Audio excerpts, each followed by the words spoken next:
සර්ලා දාලා අපේ TikTok එකේ ඉඳලා බඩට තිත ප්‍රොඩක්ට් එක ඕඩර් කළේ.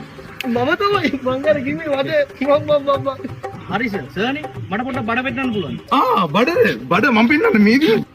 ඈ යකෝ මේක බඩක්ද නැත්තම් කැලයක්ද? කැල කපන්නේ නැහැ බං කැල කපන්නේ.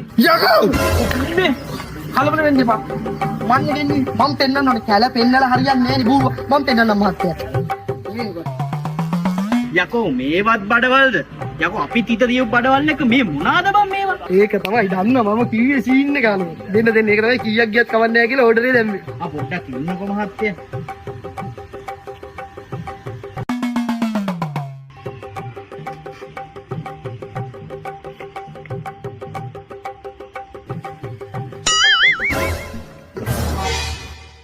මේ මොකක්ද උන්නේ කලේ? ඔන්න ඕක තමයි සර් බඩට තිත.